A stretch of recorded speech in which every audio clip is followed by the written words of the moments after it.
This week, we... you're... Oh my God. I thought that was like a genuine, like, I fucked up on something. It was so easy. Sorry. No, you're not. You're still grinning like the Cheshire Cat. I'm gonna. Uh-huh. For quite a while. Uh-huh. Anyway, you were saying. I was saying, this week, we are revisiting some material from some old friends of the show. Yes. Yeah.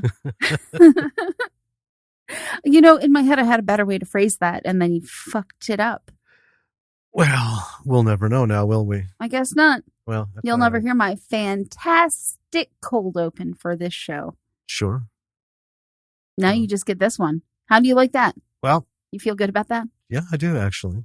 This is a keeper. We revisit and a lot of good things to talk about. Fantastic. I mean, yeah, we had a lot to talk about on this one. Oh yeah. It's funny. It's good. Yeah, it's funny because this is an older one that they did. And when you told me about it, I was like, oh, it's an older one, so I bet it's probably a little rougher, No. Mm-mm. It's just as polished, just as wonderful as the first film we covered from them. Yeah. It's all good. I'm glad we did this. I'm glad it was brought to our attention that it's out there again. That can be found. So, yeah.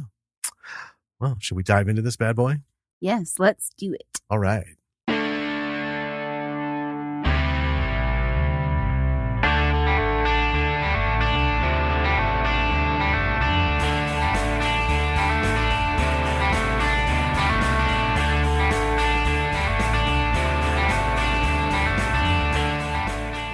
Hey, B-Siders. Welcome to another episode of Bravo for the B-Side. This is Jim. And this is Danny. You cracked yourself up. I did, I did. It's a whole thing. Anyway, cool movie coming. Yeah, this is really good. Well, this one, we knew about its existence, right? Yes. And you'll find out soon all the connections. So we knew it existed, but at the time it wasn't anywhere we could see it. It was another one that was on somebody's, the creator's shelf in digital, maybe a DVD form. I don't even think they did DVD, maybe. But anyway, this person reached out to us and let us know this bad boy was launched out there and remastered. And on streaming services. Yeah. That it's out there on a streaming service that we can see with newly remastered 5.1 sound, which is kind of cool. So yeah, we wanted to give this thing a go and can't wait to talk about it. Yeah. But got some things going on. We are recording. This is the Sunday of Memorial Day weekend. Yeah, we've had quite a weekend so far. Yes. Got a lot of shopping done. Yes. We crammed in like a whole day of shopping, laundry, and groceries. In one day. On a Saturday so that we could enjoy Sunday with the family. Yeah. Yeah. Your mom's side reunion. Yeah. Well, it's my mom's. It's my mom's dad's side. Yeah, to be more specific. So my maternal grandfather's side. And so my grandfather has passed away. He passed away about 5 years ago. Yeah. And I have a thing about going to family reunions. I get really anxious about it because here's why. I don't know a whole lot of people, and I feel bad that I don't know a whole lot of people. I recognize faces and I want to be nice, but and then I also have the social anxiety of being with a lot of people. Right. Well, and I mean, it's a lot of people are like that. Their circle doesn't link or encompass all of the rest of the family's circles. Yeah. I get that. And so and then I feel bad because I'm like, it's not that I don't care about that side of the family. I care very much. I loved my grandfather more than just about anybody in the whole world. He was a fantastic human being. And I absolutely adored him. And his family is wonderful. You know, they're my family. They're wonderful people. I'm, I'm just not very good at this kind of thing. Well, and I mean, you know, we've been together a long time. Yeah. I still like your great uncle Claude. Yeah. Right. You just met him for the first time today. Today. Yeah. You know, it's always only ever been your mom and your aunt. Yeah. And, you know, when we have gatherings, it's your cousins, and it's a tight unit. Yeah. And it's been the same people. Yeah. And that's, to me, that's the family. Right. You know, I know there's all these other people in the periphery, but nothing's ever happened where all have been together, which I think is why they do this reunion thing. They've been doing it every year so people can, and we haven't gone. They have been doing it for over 50 years. I mean, they're a really tight group. And they obviously care a lot about making sure that everyone gets time, FaceTime with each other. I think that's wonderful. Oh, yeah. Because, I mean, you know, I was looking, I don't know these people. They all know each other, though. Excuse me. But, you know, I'm looking and I'm like, man, there's a lot of brand new humans. Yeah, here. Lots of little ones. It's like it's really 6 cool. babies and another half dozen under the age of I would say 6. Yeah. That wagon train of kids. When the one shouted candy, so and they just don't each one smaller than to the toddler bringing up the rear, all marching to get some hard candy. That was so cute. Oh man, you know. So I mean, it was cool. It was cool. I mean, I met a couple of people. Yeah. But you know, everyone kind of breaks off into their little factions within. And, you know, plus, that's fine. You know, we did some metal detecting. We did. After we ate and everything while we were there. And we found a bunch of pull tabs. Yep. Bottle caps. Yep. And a mystery piece of metal that I think is just junk. So it looks like something that fell off of something and got buried, like some sort of lawnmower, weed whacker or something. Yeah. It was all corroded piece of junk. So basically we just found more crap. But it was fun. Yeah. And we had a lot of people checking us out. Oh gosh. You had a plethora of people. I did. I had what I'm going to call a school of children. Yes. Following me around and helping me dig my holes and poke about. And it was so cute because you dig a hole and then one kid's like, oh, I see something. And they were so excited about it. Yeah. It was really cute. And your youngest, well, I don't know. I guess he's your youngest cousin. He's my youngest first cousin. First cousin. Okay. Yeah. So yeah, he's younger than Lily. Mm-hmm. But he was, you know, we haven't seen his dad in forever. We just saw your aunt a couple weeks ago for the first time. We finally got to see your uncle, you know, and we missed seeing him. Yeah. You know, it's been, you know, that whole year plus thing. And, so we broke out our detectors and he was interested in it and your uncle was. And then, your cousin, he wanted to help and God, he surprised us. He's like, you know, I've been really interested in metal detecting. He's watching videos on YouTube. I was so impressed with how much he knew about metal detecting. I know. It was really cool. So he was having a blast. Yeah. Helping us with that. And it's just been like a rock star weekend. Really good. Yeah. Got all kinds of stuff done. You know, got the kids set up with some summer clothes. Yes. She's a growing. Oh, just as they always are, aren't they? Oh yeah. But yeah, a lot of good signals, a lot of crap. I got a big chunk of can, like the biggest one we've got yet. It was a large chunk, yes. Yep. Some ribbons, bottle caps, and pull tabs. Yeah. Yeah. I didn't have any interesting, like, what's this? Yeah. It's all good. Which makes rolling into this movie really good because this was fun. Yeah. And really just enjoy it. We're gonna have a lot to talk about on this one. I think, and it's a lot different than what your typical indie movie is, what your typical very low budget indie movie is. I think this was very ambitious for a low budget. It really was. But the story, I will say, this is one of those examples we had talked about in previous episodes about watching a movie from somebody who's known, like we did Peter Jackson and we did Bad Taste, and you could see the little hints and everything. Yeah. Watching Attack of the Herbals. Mm-hmm. You could see David's style and stuff creeping, and then you see the later films, you're like, bam, bam, there it is, you know. Oh yeah. Honed in on it. So this is by somebody we've done. Yeah, someone we talked to before. Yeah, we did an episode on a later film that they did, which we thoroughly enjoyed. Yeah. That thing was brilliant. And then we talked to the whole crew. And you know, watching this, I'm comparing it. I'm like, I can see, you know, this is very much the same as in this later movie.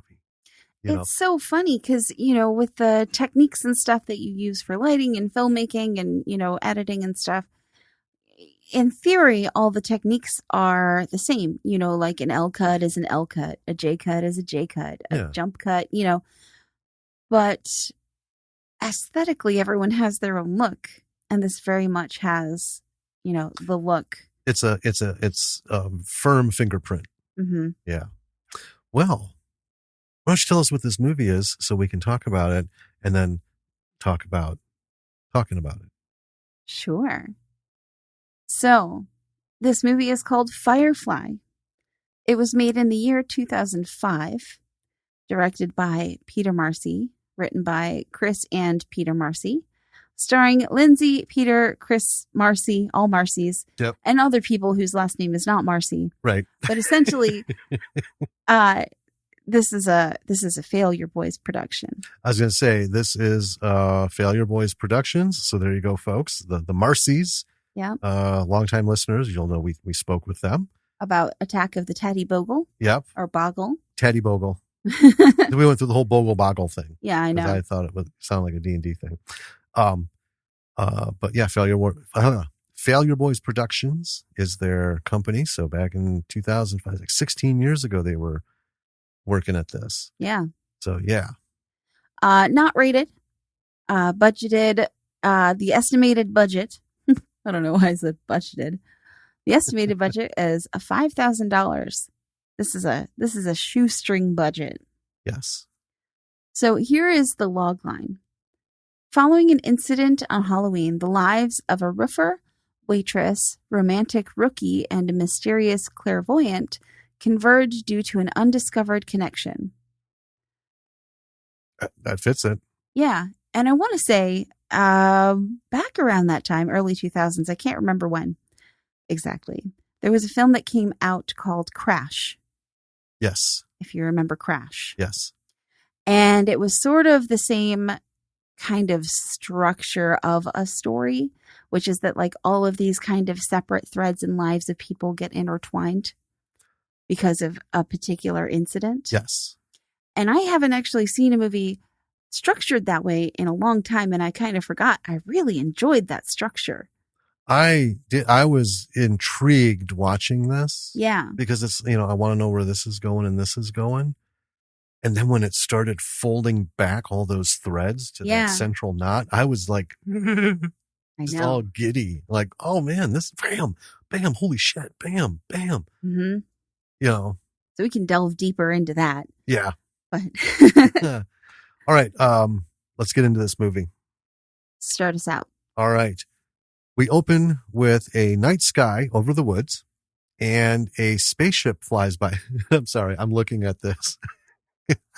I spelled it Flys. I'm like, I was going to do flying over a spaceship flying overhead. Yeah. And then it just like flies by, and then I never went back and changed it. And it has bugged the shit out of me this whole time. That's good. Later, you spell pumpkin, Pupking, and I just left it there because I was like, that was like an autocorrect thing. It is Pupking. It corrected Pupking. Yeah. I don't know why I would have done that. I can see it right there. Jesus Christ. Okay. Sometimes my typing is not on point. We type really fast. I make spelling errors all the time. Yeah. Well, I'm usually pretty good about it, but damn. Anyway, so a facial, Jesus Christ. And then I can't speak. I have no business being in this. This is bad radio. So a spaceship flies by and lands. Two men are going towards it, and then we pull back and we see it happening on a television. So this is a TV show, or it's happening on the TV, right? And we see several people watching it in a living room, sitting on a couch and next to the couch and on the floor and stuff.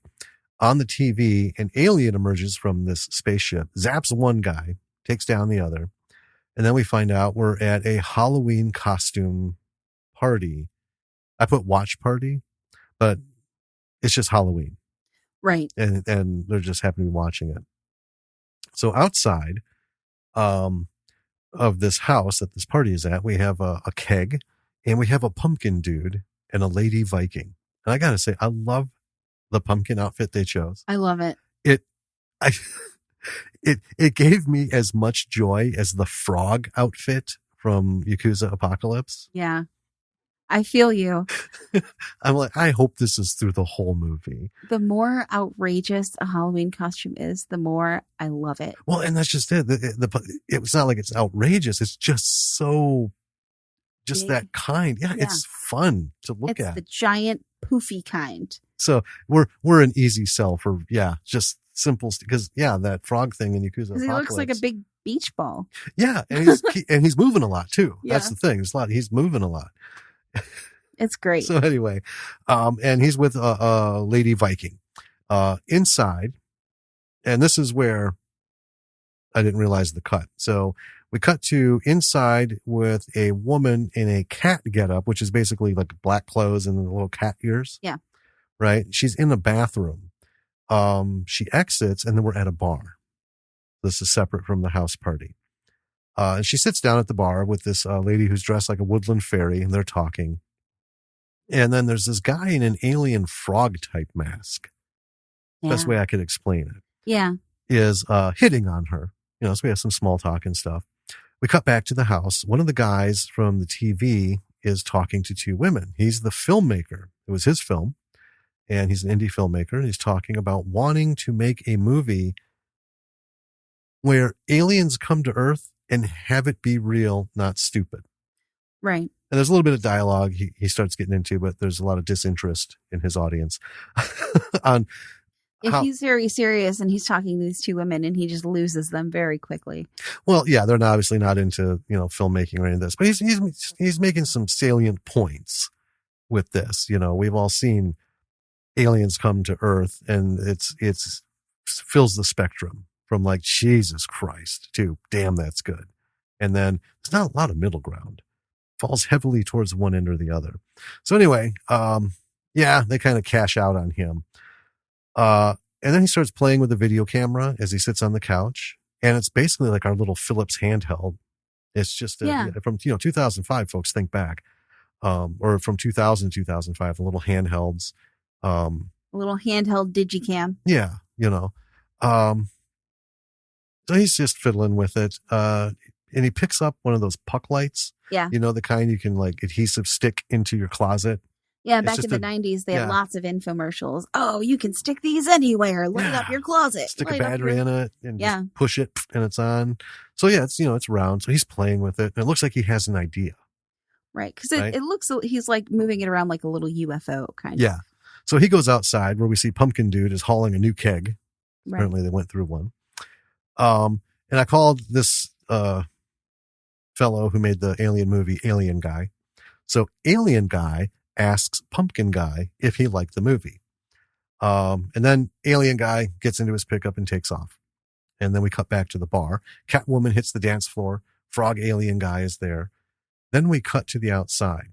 He gets into a car with two other alien frog mask dudes, but their faces are different colors. So his is green. And we had a red one and but they all what's a good blue one? I think it was bluish. Yeah. Yeah. They all look amphibian-esque. Yeah. Yeah. They're different styles of masks, or they're the same kind of style, but different looks. Right. Right. But you can tell they're all related. Yeah. They're made by the same artist. They're in the same cat. Yeah. And they're wearing like cloaks with hoods drawn up and stuff. So anyway, Catwoman gets into the car with him. I have to say, the little ding, ding, ding, ding, ding was going off in my head. Like, this is a colossally bad move. Yeah.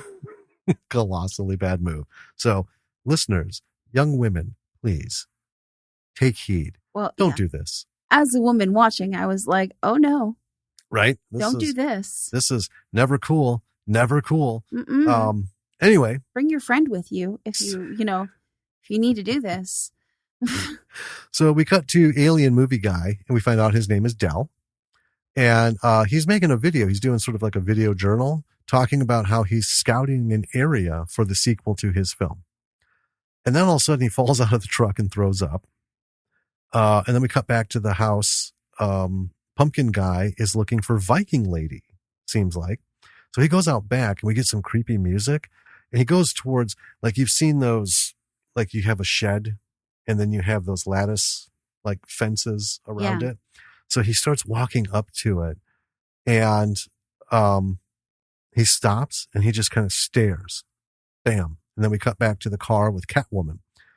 So they're all smoking a joint and the car takes off. They go back. They go out on a back road and Catwoman says she can't leave Mickey, who is the woodland fairy, back at the bar. Alien Frog says she's uptight, needs to relax. Now, right away, I'm just like, no. So they end up passing Del's pickup as he pulled over. So I think at that point he was puking on the ground. Yeah. And as they go further, Catwoman asks if they're lost, and then she says, turn the fucking car around. Right, because she's realized this is not a good situation that I find myself in. No. So let's just I know we want to talk about this movie, but I have to, as a PSA, I really feel compelled. In the best of circumstances, in a city, this is a colossally bad idea. In rural areas, this goes beyond colossally bad. There is no reason to get into a car with anybody you don't know and go more than 5 feet from a building. Because once you leave, like they left that bar, there was nothing but fucking back roads and woods. Mm-mm. Right? Just don't do it. It creeps the shit out of me. Just thinking about and talking about it, watching it. I always, we both lived in rural areas. Yeah. And the rules are different. Meaning shit happens a lot more often. And especially people where you can't see their face. Right. Masks. And yeah. Anyway. So they soon stop. The alien guys get out and they're dragging her out of the car as she's screaming, and they start going deep into the woods. They pin her on the ground. One pulls out a knife. Another picks up a rock, and we hear a wet thud, and she's quiet. Then it's daytime. Pumpkin Guy is floating in the river, unconscious. Yeah. His pumpkin outfit is keeping him afloat. Yes. And it reminded me of The Office with Andy in his sumo suit. Yep. It's just floating in the water. Del is in his pickup and he's just waking up. Yes. And then he realizes he's dirty as hell. And he's covered in dirt. Dirt and everything. And then we have Catwoman on a hospital gurney with a big bloody bandage on her head, and she's being wheeled down a hallway. Yeah. So then we get a super, and it says it's 5 days before Christmas. So we're long past Halloween. So yeah, we're a month and 3/4. Yeah. Past the river floating incident. And we're in a geeky room. There's a bunch of sci-fi stuff all over the room. Posters and figures and stuff. And my guess is and I called Del Spaceman because he was dressed like a spaceman.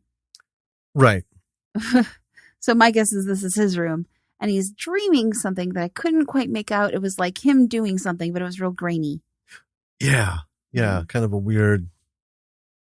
And red tinge. Fogged memory kind of right. thing. Yeah. And then he wakes up and he's driving. And he spills. He just has a real bad morning. A lot of things happen to him this morning. He spills coffee on himself. He almost hits someone. He falls off a roof.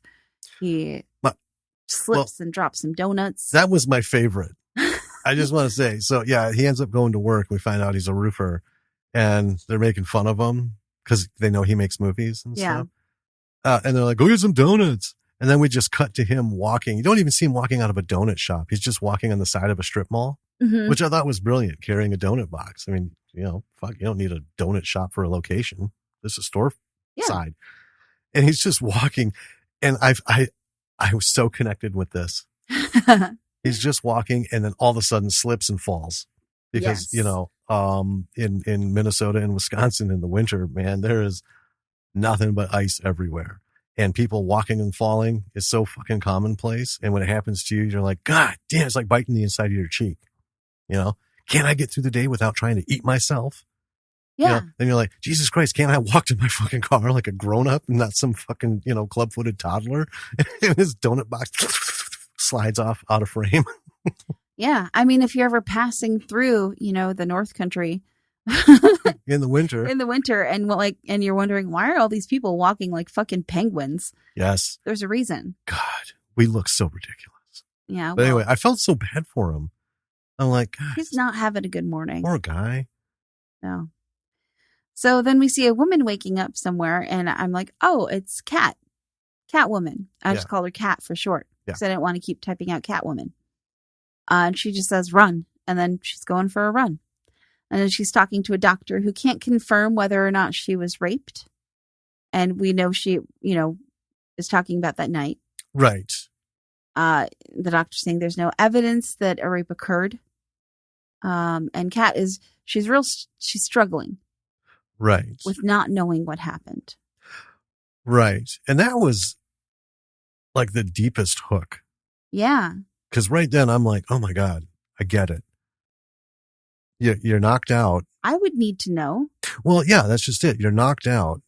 All signs of that situation are pointing to a very poor ending. Right. Right. And then to find out there's no, it's like dreaming that you've been stabbed and you feel it and you wake up and you feel like that, and, but there's no scar, there's no nothing. You know what I mean? Yeah. That was probably, I think, the most potent thing that's happened so far, even more than the incident ramping up. Yeah. God damn, what a helpless place to be in. I thought that was a brilliant framing. Right. Yeah. So then we also, we hop over to Pumpkin Dude, who I just call Pumpkin. Almost unrecognizable without his costume. Pumpkin. Pumpkin head. At least Pumpkin guys. He's Pumpkin. Okay. Yeah, just. I got some pumpkin. This is my section of talking. I'll be quiet. So, almost unrecognizable without his costume, I will say. He's bringing breakfast to his girlfriend, who was the Viking woman. Right. And then he's talking with the spaceman guy, Del. They're having lunch in a restaurant, so they must be friends. Mm-hmm. And Pumpkin is talking about how he's going to ask his girlfriend, Rachel, to marry him. And spaceman guy, he's suspicious of Rachel. He is not what you would expect in terms of a reaction of a friend saying, hey. Right. He's not like, oh, congratulations, yada, yada. Yeah, he's exactly he's like, the opposite. Are you sure? I don't know, man. Everybody's got secrets. Right. What? I know, it does seem a little out of place for this kind of conversation. So then we see Pumpkin leaving a voicemail for Rachel. And then we see him picking out a ring. And the ring saleswoman here, she's a very aggressive ring saleswoman. Oh, God, spot on, though. Yeah, for real. So then we see Rachel and Pumpkin are walking through the woods to their spot, is what they call it. And we learn that Pumpkin's name is Brant. So from here on out, I'll call him Brant. He brings her to a bridge, and there's like a piece of wood missing and a new piece of wood put on top. It's like a new section. Yeah, like a 6-7 inch section of the railing was gone. Yeah. And somebody bolted some wood over it to keep it together. And the word fuck is carved into it. Yeah. So then he's very upset about this, and they leave because he was going to propose to her there. Yeah, I mean, that's kind of a downer. But it did kind of, it fucked up the mood. Yeah. Right? Yeah. So then we're with Del again, who is filming his movie. And the actors that he's filming are confused about the script. And I kind of get it because I don't really understand what's going on either. But Del is really unhappy with their messing about. They're also being kind of dickish. I was going to say, I think they were more being dicks. Yeah. But he also isn't very patient with them. He's kind of like feeding off their dickishness and being kind of a dick back. So let me take an aside here. A dick back, if you will. Okay. So I actually had a bit of deja vu watching this. This scene reminded me of a recurring dream I used to have. And the dream was I was in this like white room. It was almost like THX 1138, just this infinite whiteness, right? Don't even know where the walls are. And all that is in there is me, a stool, like that wooden stool I use for photography, just to prop up on, a football, and a monkey.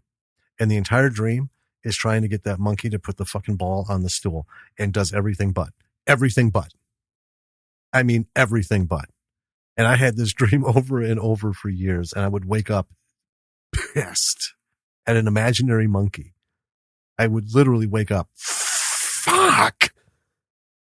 I'd have to go have a cigarette. I was just like, God damn it. Everything but that one thing. Just put the fucking ball. He'd put it next to it. He'd, bump it up against it, put it on his head. It was fucking ridiculous. Interesting. So I wonder what this dream means. That's another podcast. So anyway, I'm watching this and I'm like, I get his frustration because these fucking guys, right? It doesn't matter. Just do what's in the script. Do what the director tells you. Look up and be scared. Just fucking do it. Right? You don't need to know the whole, beginning, first word, last word of the Magna Carta and everything in between. Just do what he tells you to do. The rest of the shit will come because I know there's not like a giant script here. You can see that from his movie making way of doing it. Well. And they were just being dickbacks. Dickbacks. Yeah. But don't be a dickback. Right. Yeah. There's like a quote. Like that fucking monkey. There's a quote. Oh. I'll write that down. So anyway, we'll unpack this monkey dream later. I want to talk to you about this. So, but we'll jump back to Brant and Rachel. So they're in bed and he is side-eyeing the shit out of her as she is writing in her journal. Yeah. And apparently his dad or her dad, he works for one of their dads. I think it's his dad. His dad. Yeah. He had mentioned earlier that she was at lunch today somewhere. And he's sort of poking around asking her about who she was at lunch with. And she's not really interested in engaging in this conversation. Right. And then her phone rings and it's kind of like Saved by the Bell. She leaves to chat, like she goes into the bathroom and shuts the door on him. Yeah. To talk to her friend. So then we're with Kat, who wakes up and says, run. And then she's running again. And as she's running, there's a guy who is trying to give her a glove that she dropped. Yeah. Right? Like maybe 20 feet from her door. Yeah. And she sort of freaks out about it. She does not respond very well. She just like ignores him and flees. Yeah. And like frantically punches in the buttons to get into her building. And then we see Del, who's dreaming about that Halloween night. Not anything specific, just some of the stuff we saw. Yeah, kind of recapping what we saw, but in that weird, grainy, fuzzy, Right. But it's a little more than we saw last time. Right. And then we see Brant, who's seeing Rachel off for work. And then as soon as she's gone, he like goes in her nightstand. And I want to say, her nightstand is very simple. It has one drawer, a narrow drawer. Yeah. And he opens the drawer and she has a journal that fits like a glove in this drawer. Perfectly. As though she got the journal to fit. Did you know I was going to bring this up? No. Okay. Because you're looking at me like, of course you're saying this. Well, I didn't know you were going to bring this up, but now that you brought it up, you notice my look is not of stunned surprise, curiosity, or mystery. I know exactly what's happening and just let me ride through it. The drawer was made specifically for this journal. It's so weird. But he pulls it out and he starts reading through it. And so then we see he's at work and his dad is complaining about him being late. So he tells him to like run an errand or something. Yeah. And then we see Brant sitting on some stairs and he's like scoping out Rachel. Yeah. She leaves the building with a guy and he follows them. And as he's following them, he gets shoulder checked by some guy who has a bandage around his head. And then this guy turns to follow Brant. And then, like, Brant stops because he's watching Rachel and stuff. And the guy walks past him. And then the guy, like, turns around and starts coming at Brant again. Yeah. And then, as Brant goes another direction, starts. Yeah. And then Brant, like, gets in his car and the guy's, like, crossing the street towards him. Yeah. And Brant drives away. Brant doesn't seem to notice this very much. No, he's not the focus. Yeah, he's all but oblivious to this guy. It's so weird. Yeah. And then we see Kat, and she's talking to someone who I think is maybe the woodland fairy person. Mickey. Yeah. Yeah. Who's telling her not to let, this thing that she's obsessing about take over her life. Well, it sounds like Mickey had been sexually assaulted. Because she was saying, when it happened to me. Right. Right. And it's that whole thing of you got to grab onto life with both hands and lift yourself above what happened. Because otherwise you're not going to live life. Right. And that's what every survivor will say is you can't let it be your life. It happened in your life, but that can't be it. Right. There has to be a next step. Right. Then we see a mattress in an empty room. Some strange stuff leading up to it, like a trail. I don't know what to make of this, and a little bit of a spoiler. I didn't know what to make of it through the whole thing. It's that line of... I know what you're talking about. Anyway, there's a figure in the bed, and it starts to move, and it bolts upright, and it's a bald guy. And he's coughing. Yeah, and he just starts really hard. He picks up some papers and looks at them. Now, these are all like from a legal pad, right. Yellow paper, everyone knows what those are.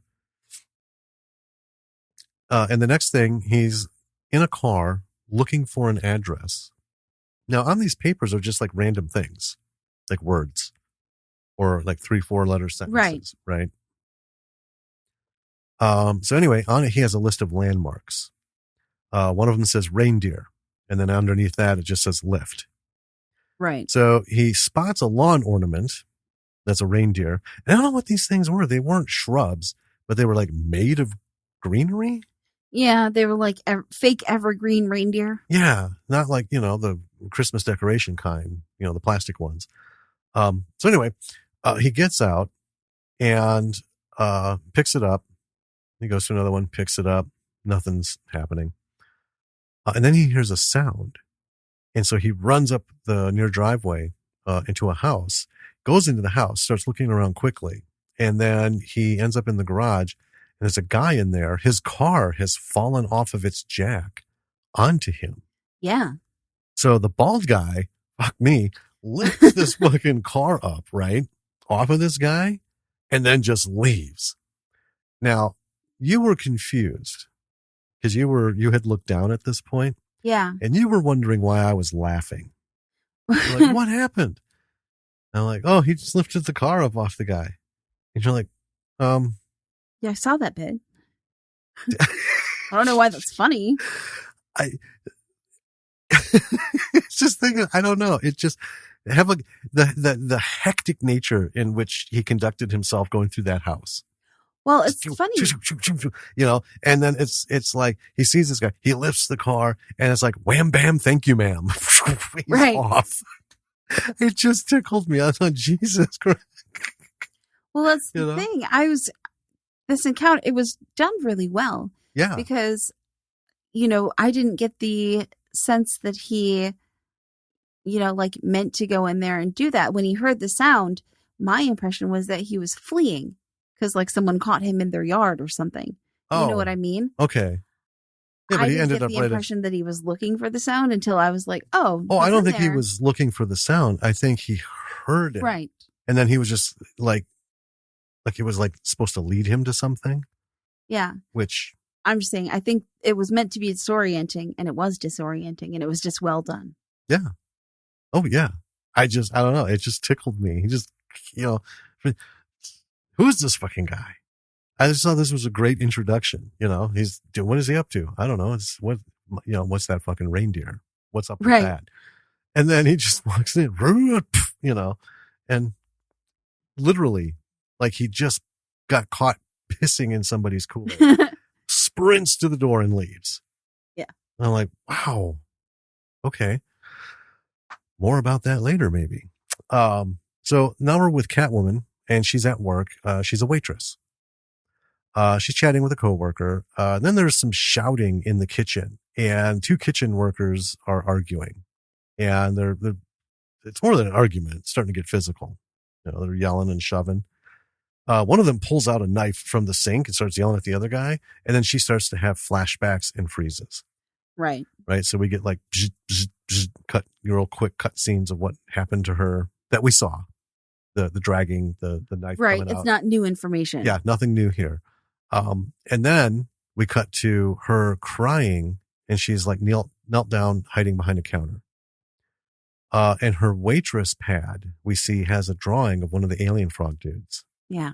These are good drawings. We're gonna come back to that at the end of this. But these are really good drawings. So she's talented, but there's more to say about them. So Rachel, I suppose I can't call him Pumpkin Guy now since you named him Brant. Yeah. Man. Well, I made a compromise too. I called Del Spaceman. All right, fine.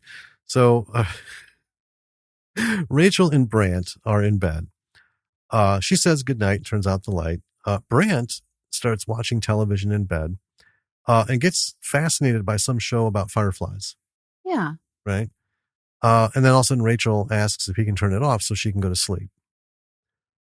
And then we go to Bald Guy. He's back home and he's looking at his notepad. At the bottom, he has an apartment number now. 309. Yep, says apartment 309. There is a knocking. And then we see him go downstairs and open the door. And it's a woman asking if he'd like some dinner, tea, or a cookie. He declines. And then as he shuts the door, she just comments, don't forget the rent.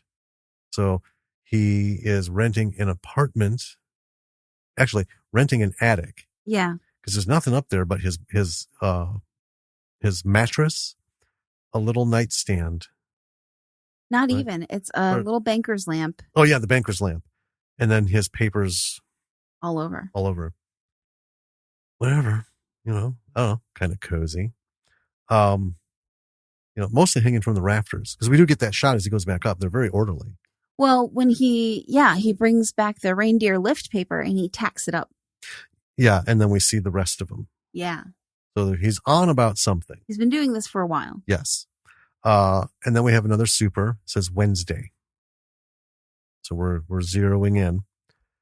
We see Catwoman in bed. She wakes up, says run. And then we see her jogging. She gets home and is checking messages.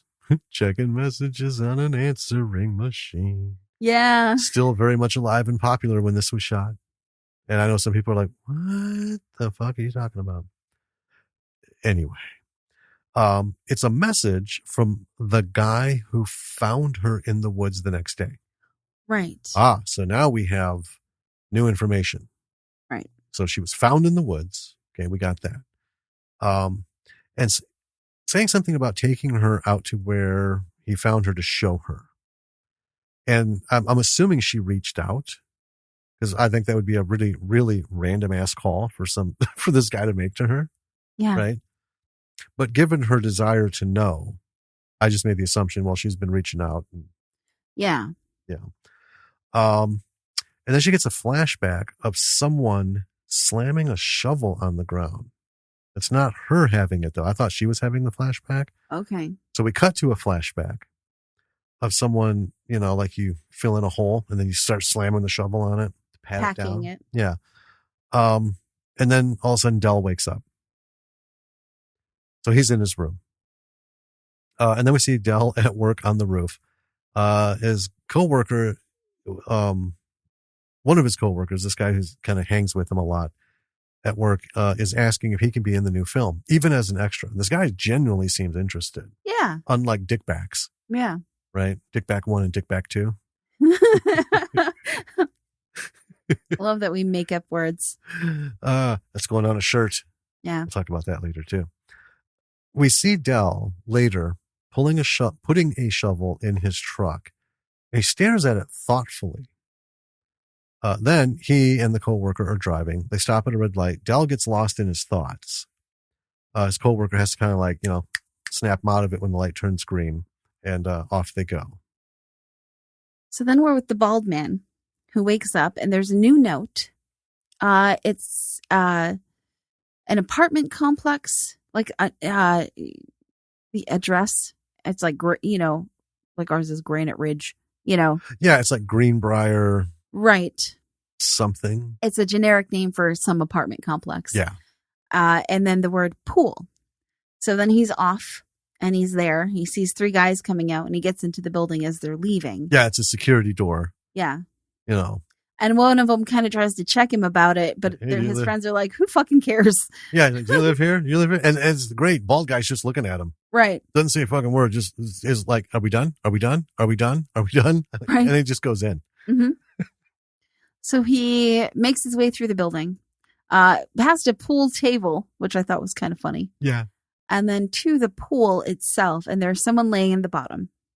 So he dives in from a balcony above. Yeah. Saves the guy, and then walks away. And and I giggled a bit there too. Like, right? In and out. Yeah. And then we see he's still dripping wet. And I don't know if it's in this apartment complex, but he's knocking on apartment 309. I think it is. Yeah. I felt like it was. Made sense. Yeah. He's in. Right. Did his thing, and now there's this next line. Yeah. So no one answers, and then he walks away. Mm-hmm. Then we see Kat, who's gun shopping, and then she's at the range. And there's a guy at the range, like, grinning stupidly at her. And they have this kind of little, like, pissing contest a little bit. Well, she acts like she's in a pissing contest. Yeah, she loads the gun. She unloads a clip, right? And then she's, checking her gun, and he kind of leans out of his stall, and that's when he gives her the googles. Yeah. And she just, like, slams a clip back in, pulls the action, points the guns, just starts firing at the target while she's staring at him. And right. I'm thinking, there's so many violations happening right now in this gun range. I know. Anyway.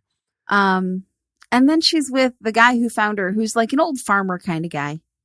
Yeah. Yeah. He seems friendly enough. Well, it seems like he owns land nearby or lives nearby, and this is like a common walking area. Mm-hmm. Yeah. And they're walking through the woods, and he's just chatting, about how, it's awful. I can't believe that happened here, of all places, and they don't know who it is. And yeah. So then they end up at the same bridge that Brant and Rachel were at earlier in the film. Mm-hmm. With the fuck board. Yeah. On it. He even comments. Right. About how it was broken. Yeah. And that's where he found her. So not where we saw her in the woods, which was just kind of like a generally wooded area. Right. But on this bridge. On the bridge over that. Right creek. where the. Is it a creek, river? I don't know. What's the size? It's a river. It's a flowing body of water. It's a river. Okay. I mean, rivers can be, narrow. Well, I know, but I've also been to places where, it says creek. And I'm like, damn, that's pretty big. Right. And this river was about the size of, those. Anyway. It might be arbitrary. I don't know. Anyway. I want to fixate on it. So we're moving on. He talks a little bit also about how the bridge board was broken and subsequently fixed where that word is carved. Yeah. So then we see Del directing his, quote, actors, end quote. Should we just replace him with dickbacks? Directing his dickbacks. One of them is supposed to be running from an alien. Mm-hmm. And he's not doing a great job. And then we cut to Brent and Rachel, who are kind of cuddled up watching a movie. When Brent is asked to go chop some wood by his dad. And I guess they're maybe at his dad's house. Yes. And he goes outside. And here is the lattice fence that he was staring at the party. And he starts staring at the lattice fence again.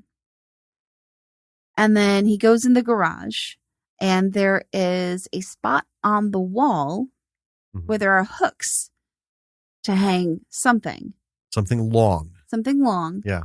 And we know that he was going to ask to cut wood, so I'm like, oh, it seems like the axe is missing. Mm-hmm. And he goes back in, and indeed, he explains to Rachel, well, I couldn't cut the wood. There was no, the axe is missing. I don't know where it is. And so they start watching the movie again, and it's a romantic film, and Brant is just not into it. Right. And then that night, he's like staring at her creepily while she sleeps. I know. that hate stare at your sleeping partner. Well, I know. I've seen that in so many movies. Right? If I woke up and you were staring at me like that, I'd be like, the fuck is wrong with you? That clearly is a sign it's time to go. Right? We're done. I mean, it's different if you're looking at me with adoration in your eyes. Yeah, but not like I'm trying to burn a hole through the back of your skull with laser eyes. Anyway, so then we're back with Del and his coworker. And his coworker is shoveling up some roof tile. And the sound is weirding him out. And I want to say the shovel is the same as the one that gave Del pause earlier. It's a roofer shovel. Yes. It's serrated-ish. Yeah. At the end. And on the back, it has some V-shaped divots. Yeah. And this is specifically a shovel for like peeling off old roof tile. Yes. Anyway. But still usable as like a general shovel, as all shovels are. So the sound of this shovel is weirding him out, and he ends up accidentally flinging himself off the roof. Yeah.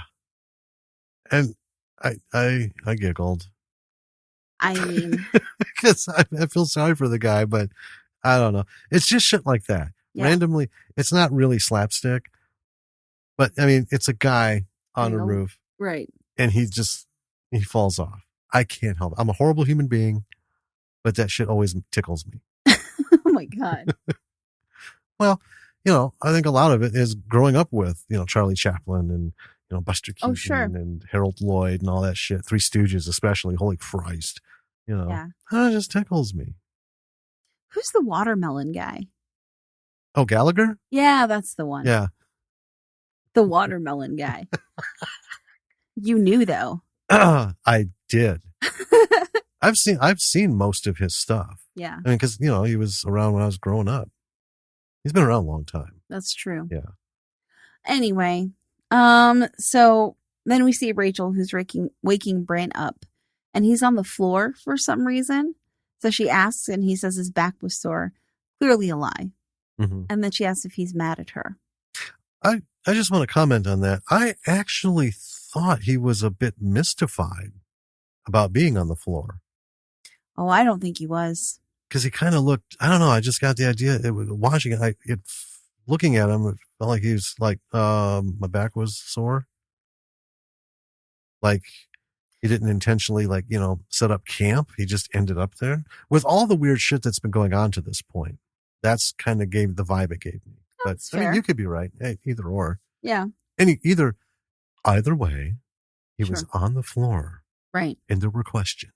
Yeah. Well, she's like, are you mad at me? And he doesn't really have a good answer for that. No, he doesn't. Because I don't think he knows if he's mad at her. No. It was one of those, are you mad at me? Is that a response? Right. Then he's setting up recording devices all over the place in their apartment. And this is like Johnny from The Room style. I love that you put that there. I did. You had it in your notes too. I did. He's putting all these recording devices over, and I did the same thing you did, Tommy Wiseau style.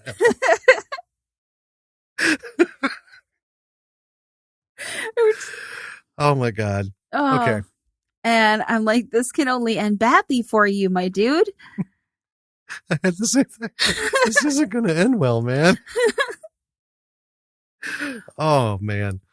And then we see Kat, who's in a costume shop, and she's looking at masks, and she's specifically looking for the weird frog masks. Right.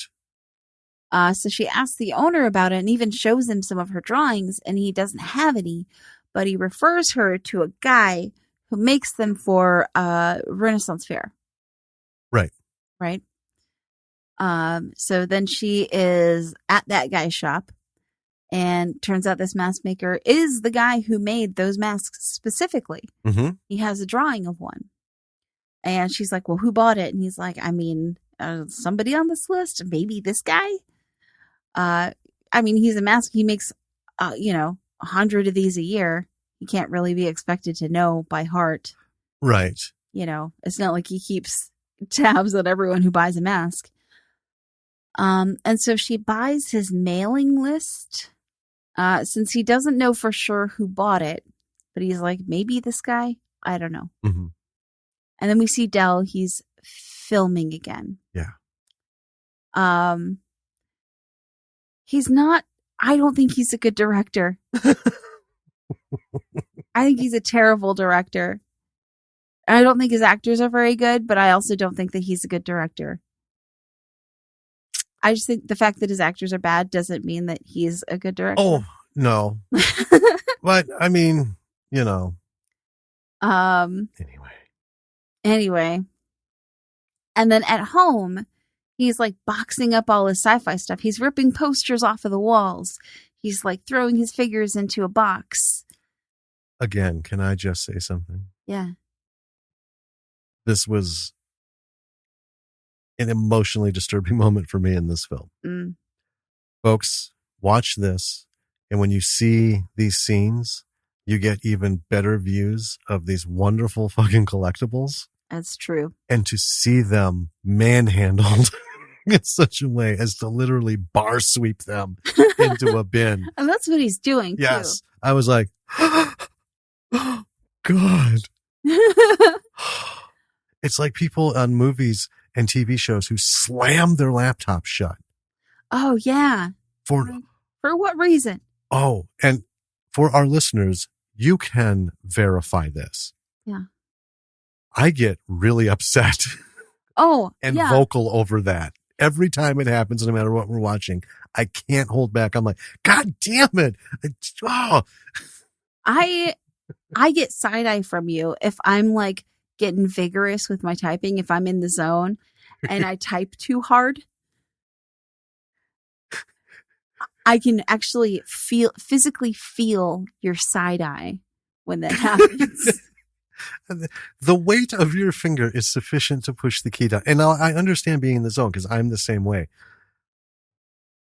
But you are a slightly more exuberant typist. I am a very exuberant typist. I can't help the way that it flows out of me and into my fingers. It feels like you're hate typing. No. That's passion, baby. That's passion. Okay. All right. And this is hilarious to me. Yeah.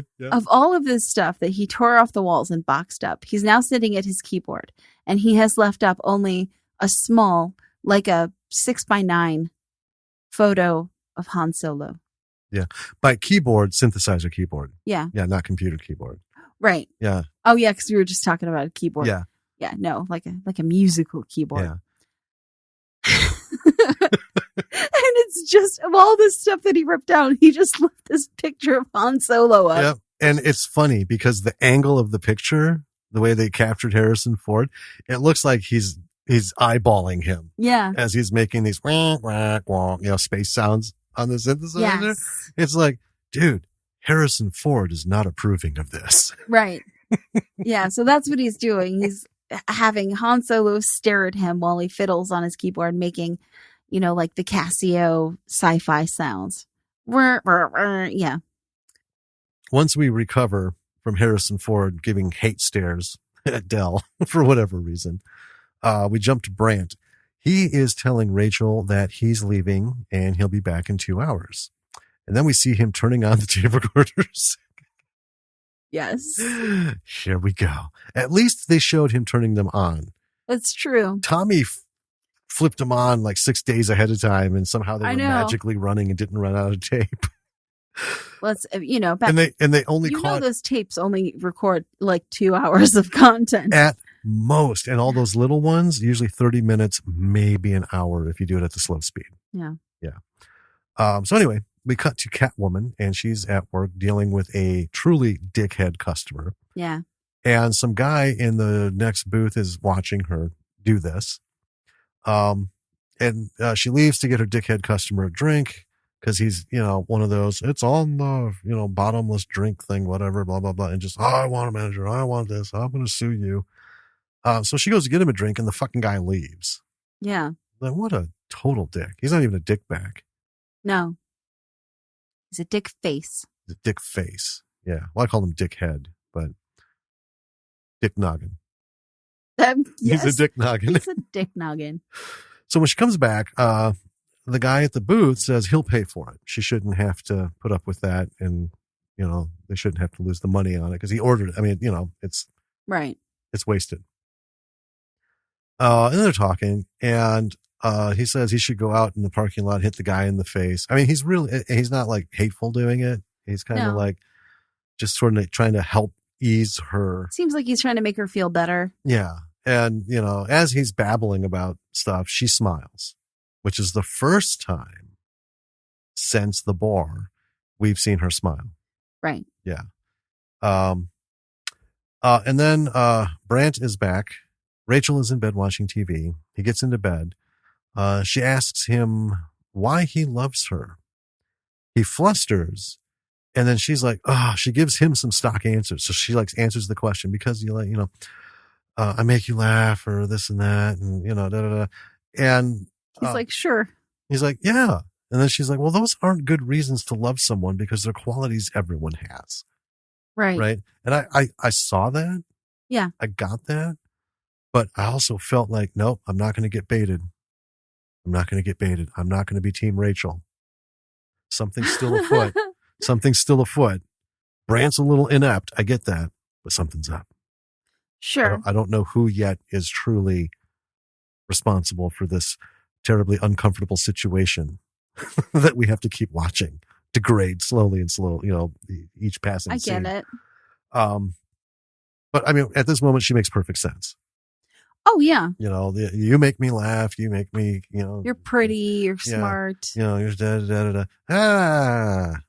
dog can make you laugh. Right? Dog can be smart for a dog. I get what she's saying. So he tries to turn it on her and asks, what does she love about him? And she just flat out answers, I don't know. And I thought, ooh, both testicles will be swollen in the morning. That was a swift kick. Holy shit. So he rolls over and goes to sleep. And then she asks, you aren't going to sleep again. You aren't going to sleep on the floor again, are you? And I thought, oh, interesting. So we have this. This is weird. She's like a ice cold bitch. She's an aloof bitch. He's an inept dick. He's a concerned boyfriend. And then all of a sudden, after this whole exchange, she's more worried about him being on the floor than going to bed angry, which is saying, she's not like cashed out, because that was harsh. What do you love about me? I don't know. Ooh, damn. Well, I feel like, I feel like the way that she said, I don't know, was in the thoughtful sense of it. I don't feel like she was brushing him off. Oh, I don't think she was brushing him off. I think she was frustrated. Yeah. And to me, it sounded like, I had reasons, but now I don't know. Because it did seem like the way she was going at him, it's like she's at the cusp of something. It's just like, he needs to up his game, or there's some weird shit going on. It sounded to me like she was trying to figure it out. Right. Trying to understand something. That's why I'm like, nope, that's too sudden. That's too soft and sensible. Something I'm not going to be misdirected. I shall not be misled. Ooh. Yeah. But I just thought it was an interesting dialogue choice to have her, that character ask, you're not going to sleep on the floor again, are you? And she doesn't do it bitchy. Like, you're not going to sleep on the floor again, are you? She's legitimately, right. You aren't going to sleep on the floor again, are you? Right. She wants, so I'm like, I don't get this relationship. It's so fucked up. What's going on? They both clearly care. Yeah. But they're both clearly fucking confused about something. Well, yeah. Right. So then we cut to Catwoman. She wakes up, says run, does her thing. Dell is having another flashback. Bald guy is waking up coughing again. Looks at his notepad. Now, in all caps, all it says on the page is leave now. Yeah. The dude follows his notes. We see him leaving. His landlady is watching the news, and suddenly his picture comes up as a missing man who went missing about 2 months ago. Yeah. And she starts to call the police. I mean, while this is happening, he's like, whew. He's gone. Yep. Comes in from screen right, out the front door, screen left. Mm-hmm. I'm like, well, at least he's consistent. Yeah. Well, he does what his paper says. He comes and goes. There's no bullshit in between. I love that. Catwoman is at the bar where the Halloween shindig was happening. She goes in and it's basically empty. Right. Right. Brant is in his truck listening to the tape recorders. Bald guy is looking through his papers. He's got his whole stack with him. And at the bottom of many of them is apartment 309. We see that now. That's all of them except the one that says leave now. Okay. And then because we didn't see the bottom on a lot of them. Mm-hmm. We just saw the camera focused on the words that he was, right. Lift, things like that. He starts flipping through them, and then we see Brant's name. And then Dell. Yeah. And then some words like cheapskate and stuff, like, single word descriptors. Not all cohesive. No. So something, okay, so he's following his own mental puzzle. Something's going on. Then we cut to Catwoman. She's talking to the bartender trying to get some information. We see a missing persons poster, and it's bald guy. So right. What we saw on the news, same thing. And then he runs into an ice skating rink, and on the paper it says find David. Then we see or we hear a woman off screen asking the ice rink DJ to call for David, her son. So he's like, David, your mother's waiting for you.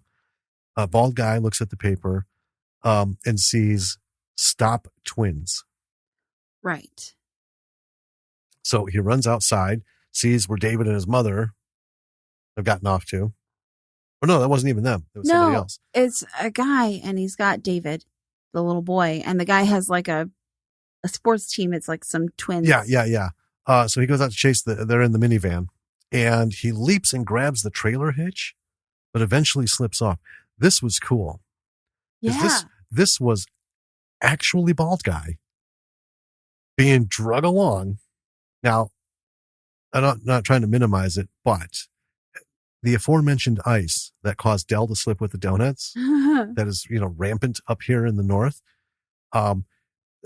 He's being dragged along this ice, which is a far safer thing to do than drag somebody on asphalt. Right. Right. But even still, not without super kudos. That's dedication. Right. And we know before Pete was talking about getting people to do stunts. Yeah. And sometimes realizing, oh shit, maybe we should have talked about that first. Right. I wonder if this is one of those instances. Potentially. Anyway, so yeah, the thing starts moving, and then he eventually loses his grip, mm-hmm. and the van drives away.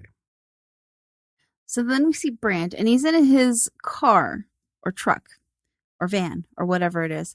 And he hears Rachel. He's listening to those recordings. He hears Rachel talking to her friend Tara. She's talking shit about Brant. And then she's talking about someone who is taller and longer than Brant. And this little interchange seems to be the confirmation that he's been waiting for, because he plays it over and over. And then we see Dell, and he's showing one of the actors his film. And the actor is like, oh, you nailed it. The music especially. And goes on about this for a bit. And then it turns out he was fucking with Dell. He's like, the music, it gives me this primal urge to vomit. It's awful. And he leaves. And then we see Brant. He's at home with Rachel, and they're bickering.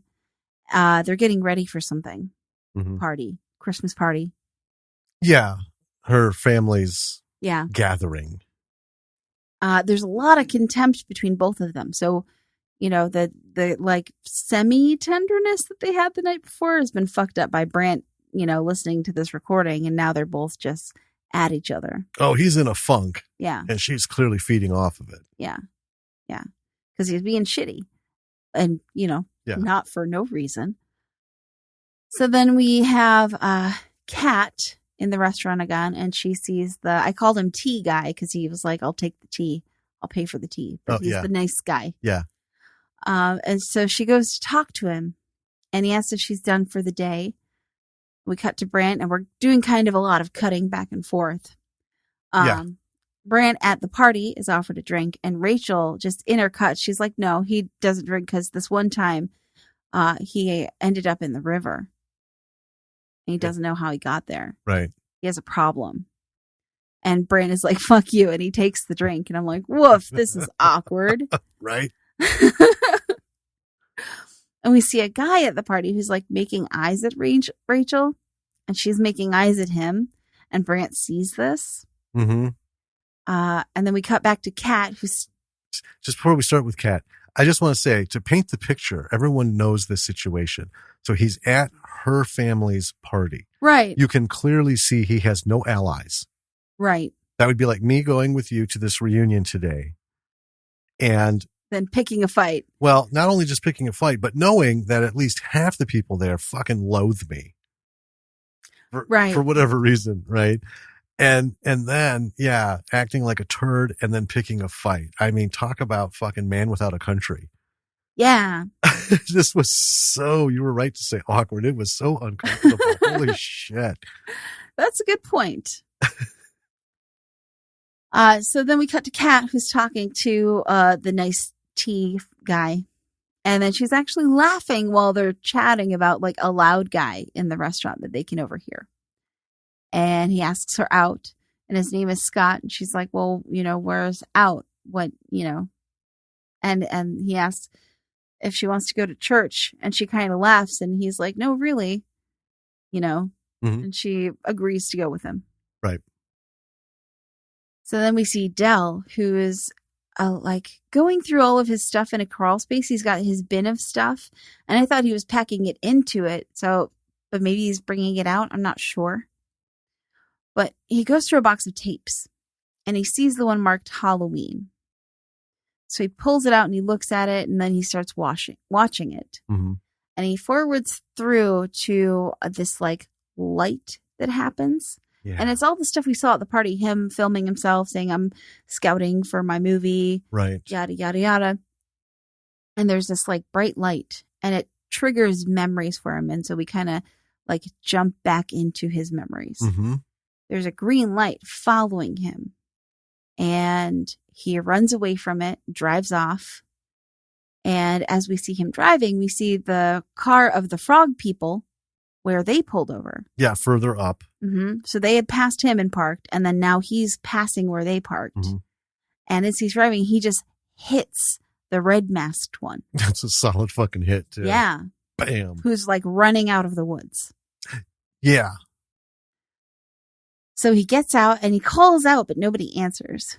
And he looks under the mask and he hears a noise, and then he like grabs the body and shoves it in his truck bed, and he speeds off. Mm-hmm. So we see him digging a hole. So the masked body goes in the hole, and Dell covers him up, packing the dirt hard. With the shovel. That's what we saw, his fuzzy thing. Yeah. Yeah. So now he's remembered what happened that night. And I can see why maybe someone would have blocked that out. Well, that's a pretty big trauma. Yes. Easily understandable. Right. You know. And then the light returns, and it gets real bright, and then it like puts Dell to sleep. Yeah, he just kind of... He just conks out in his truck. Goes. Back to the present. Dell has remembered that this all happens, and the doorbell rings, and it's the bald man. And we cut to Brant, who's staring at a green light on the tree like it's a Christmas light. Right. And Rachel comes up and tells him not to act creepy. And, which is, I mean, kind of fair. Yeah. So Brant starts saying to her, you know, just tell me. Mm-hmm. And she asks what's wrong with him. And he takes this stupid sweater off that, like, I guess her parents gave him. Yeah, she was all about him having to wear that sweater. Right. So they matched. And then he makes a mention about how only guilty people keep diaries. He makes this whole scene. Yeah. Which I get where he's coming from, but that's not true.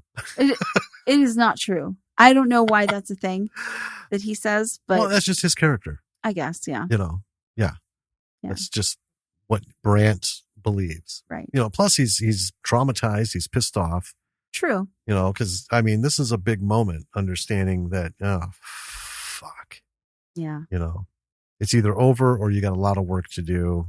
And what are you going to do? Is it worth it? Plus, you're in enemy territory and you got a bunch of people who are all about their sweaters. So I can see. Yeah. Well, he makes a big scene and then he storms out. And as he gets outside, Bandage Guy, who was creeping on him earlier when Brant himself was following Rachel. Right. Bandage Guy just comes out of nowhere and clocks him with a rock to the head. Yes. And puts him in the trunk of a car. Okay. So I laughed again. Yeah. I mean, it was very sudden. And because it was very sudden, and it immediately reminded me of Attack of the Taddy Bogle. One of my favorite scenes is when they're like, let's get this car over these branches. Lift him out of the way. And all this is going on. And illuminated by the taillights is the fucking murderer, the masked murderer, just strolling from the right side of the screen to the left. Like, and I worded it in the episode, like he's just going from one aisle to the next in Walmart. Right. Yeah. Not creeping at anybody. He's just like walking across the screen, like, gotta go get some, you know, that cracked me the fuck up every time I saw it. And this was just like, boom. And he just like does this thing. And I'm like, oh my God, Bandage Guy. Me. Yep. Oh God. All right. So. Forgot about Bandage Guy, didn't we? Yeah. Yeah. So, as we're recovering from that, I'm laughing my ass off, at a terrible situation again. I'm such an evil shit.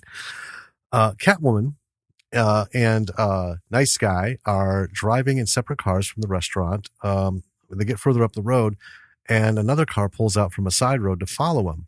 It's the white car from Halloween. Yeah. The white caddy. I think it was a caddy. And it's got, it's an older one. Right. From Halloween night. Bandage Guy's driving it. Mm-hmm. So we know who's in the trunk. Right. Sorry. It still tickles me. They pull up to a church in the parking lot and he asks if she wants to go inside. And then, Jesus Christ, slams her in the fucking face. With his elbow. Yeah. Just wham, and knocks her out. And that was actually startling. I was like, Jesus Christ. And she gets tossed in the trunk with Brant. They see each other as this is being done. She's kind of like coming out of it. He's coming out of it. And there's a glint of green light as they catch each other's stares. Yeah. Right? And then we see what Brant saw the night behind the fence.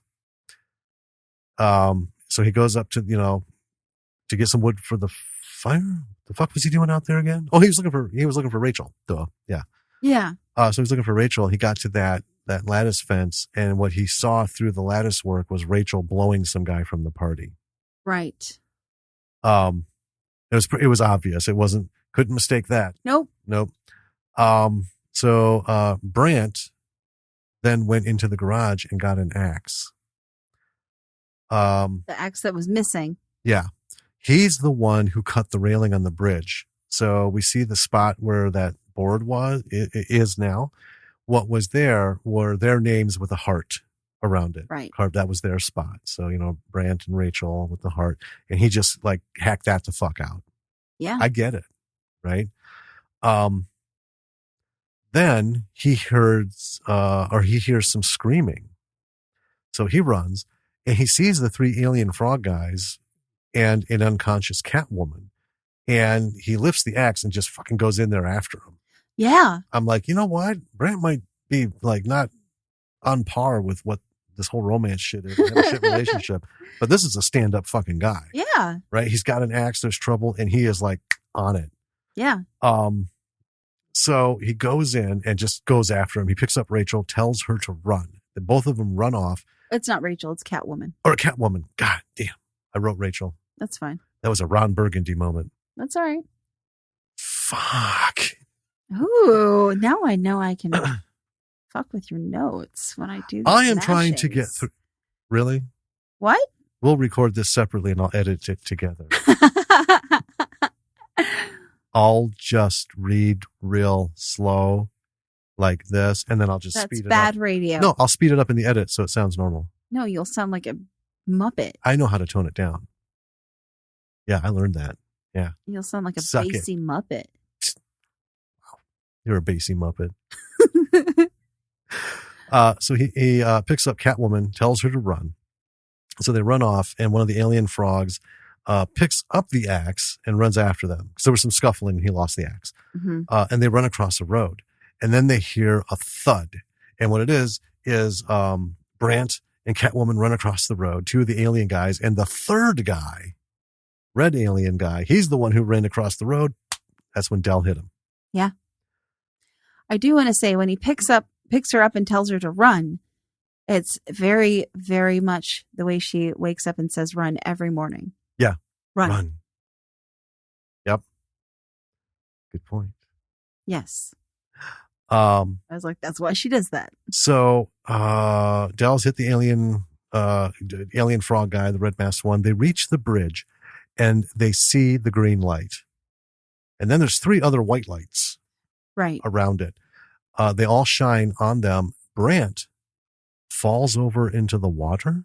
Falls over his broken railing. Well, he's passed out because they both pass out. Rachel passes out right there. Or damn it, Rachel, Catwoman. Why do I keep writing Rachel? I don't know. Catwoman passes out on the bridge. He passes out and falls through that slender opening. His big pumpkin suit did not save him. No. Now we have Del and the bald guy are driving. He tells Del to stop the truck. Del does. The white car passes them. Mm-hmm. Bald guy says, go, go, go. And Del follows the white car. Eventually the white car pulls over. Del pulls over behind it. Bald guy gets out and Del asks, what now? Bald guy says, I don't know, but it must end here. Out of the white car, nice guy gets out and is talking to bald guy. We see nice guy having a flashback, putting on the mask. Nice guy was the green guy. Yes. He was the green frog alien. As he's doing that, bald guy is there with him. He was the blue. No, he was the red. Bald guy was the red. Frog, alien frog thing. He's the one who got hit and buried. Yeah, the one that Del buried. Yeah. So we have a flashback. We cut back to the grave after Del has gone and the green light is there. It goes into the ground. And then we see bald guy breaking through the dirt, now alive again, coughing. So that's why he's been coughing the whole time. Every time he wakes up. Yeah. It's like he's waking up from that grave, you know. Well, and the other thing is, we know also that Del saw his face because he looked under the mask. Yeah. So now we know why Del went with this guy unquestioningly. Right. Yeah, he knows who he's talking to. Anyway, he looks over to the truck and Del, and then he attacks nice guy. This is bald guy. Bandage guy gets out to fight, but Del runs him over. Yeah. It's pretty great. Yeah. It's like, nope. Bald guy strangles nice guy. Dell opens the trunk. Brant and Catwoman are now in his pickup. They've been taken out of the trunk. Bandage guy is crawling away. Dell grabs the shovel to finish him off. Like, he sort of gets like, enough of this shit. And bald guy stops him and tells Dell to just leave. Dell walks away and then turns. We cut to a guy with a very fake beard. He's a fake Dell. He's a fake Dell. And he's talking to what seems to be a new bald guy. Fake bald guy. Yeah, fake bald guy. And what we're seeing this last bit is another film. This is Dell's film. Based on this event that happened. Whole event. And there's just some jibber jabber. Bald guys from Neptune. Bah, bah, bah, bah, bah, and we cut. We're done. End of film. Now, glasses are off. Glasses are off. Yeah. You okay there? Yeah, I was just standing up from my stool for a minute. Oh. So, let's talk about this movie. Yeah. First thing I want to talk about, so we don't forget, is the illustrations. Those illustrations of the mask from the waitress and the Ren Fair mask maker guy and stuff. Yeah. That was all Chris. Oh, cool. Chris Marcy, remember? He sent us all that artwork. Yeah. For Attack of the Taddybogle. The end credits of this are awesome because it's done over like a scrolling legal pad. Just the yellow with the, lines. And sketches. And all these beautiful sketches. Chris Marcy is fucking excellent at this stuff. Yeah. We watched the whole credits. Because these little, illustrations. We normally tune out, but I watched through. Yeah. He's just so good. I mean, we saw his later work, but to see him have done this, that was just fantastic. I just wanted to mention that because it's a delight, Let's see. Where do we begin? So one thing that I really enjoyed about this movie is that it is this sort of tapestry style storytelling. If this is a style of storytelling that you want to study and perhaps, create, there are a lot of films like this, but there are also not a lot. It's this kind of like very small subgenre of, drama or whatever it is. They exist across all genres, but it's a really beautiful and interesting way of storytelling, and it is not easy to do. It isn't. There are a lot out there, but here's the thing. Most of them aren't memorable because they're done poorly. Sure. And you just kind of brush them off. What's the one? Life of David Gale? Yeah. That is like this. A whole lot of shit going on, and then it all revolves around that one pinnacle moment. And then you get where that's different is it doesn't do it right at the end. That's not where it ends. It comes together in that one knot, and then from there, it explodes out again. Right. Right? There's a bigger picture into what just happened there. Yeah. All these things are answered with this one situation that, he was there when she got, filmed, killing herself, and he helped in this, and he set himself up. Why? The bigger picture comes out. Yeah. So it was okay. I like this way better. It's a very intriguing way of storytelling. It's these random things going on that have a cross point. But that one thing didn't happen to all of them at the same time. So it's not like they all were like stranded on a bridge or some shit in the middle of their stuff and they all shared this UFO experience. Right. And then it just like blacked out, right? This was, Dell saw it. And then later, Brant and Catwoman saw it, right? And then it woke up bald guy.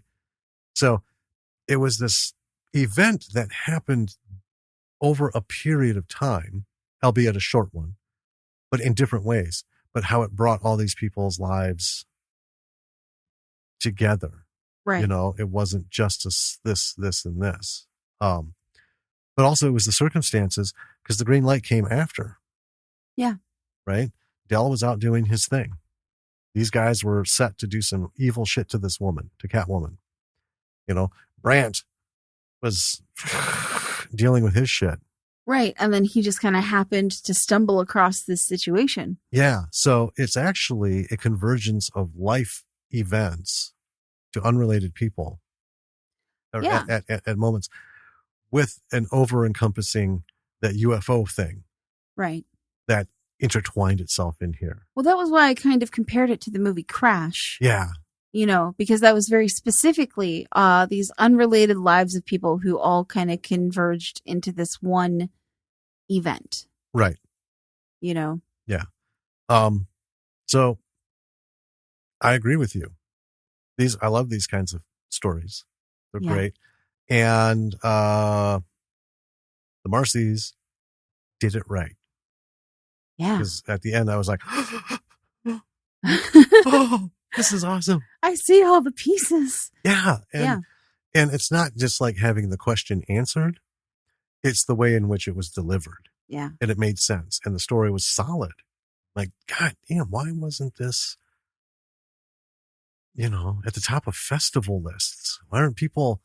Listen, I looked up the information about this movie for our little info bit we do at the beginning. Mm-hmm. There aren't many reviews on IMDb. There's one review, I think. And that review was like, I saw this at a film festival and, such and such, and holy shit, it was amazing. Right? So it has a really good review. A really good review. That's and well deserved. I mean, okay. That's like the Revenge of Zoe guy with Cliff and Marty. Hey, let's make this movie for our fan. I mean, not but fans, it deserves our fan. Well, I'm glad that person gave a review because it deserves a really wonderful review. This is a wonderful film. It is. And that's what I'm saying. I know it's back in 2005 and it was, there wasn't the over-encompassing internet where a film festival win can instantly be, sent across the world. Right. To get attention. Yeah, I almost feel bad that we gave away the ending, but we always do that, so. I don't. I think, it's worth the ride. That's true. I mean, it's things like this. Because movies like this, I will watch this again. Yeah. And that's the thing. If the story is good, even if you know the ending, if it's well written, well filmed, well acted, if everything is done correctly, you still have those ups and downs and those swooing and swaying, everything that came with it the first time. Mm-hmm. You relive it. That's why we own certain movies. We've seen thousands, but we only own a couple hundred. Yeah, I was going to say. We could ask Lily to count them for us again. She would. Do you know we have 81 movies? You counted them? Yes. I didn't trust it. I know. Because, iTunes tells you how many movies you have. She counted them, folks. Yeah, she manually counted, even though it said 81. Yep, she didn't trust the man. She had to know for herself. And you know what? We teach her to always question things. Oh, absolutely. So, good for her. Never accept anything at face value. Always question. Yeah. Always. I mean, even, it's not to say that it's wrong, but like me, I always question everything having to do with science.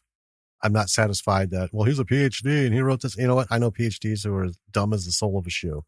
So I'm going to question, because if you can't hold up to a question, then it's not really real, is it?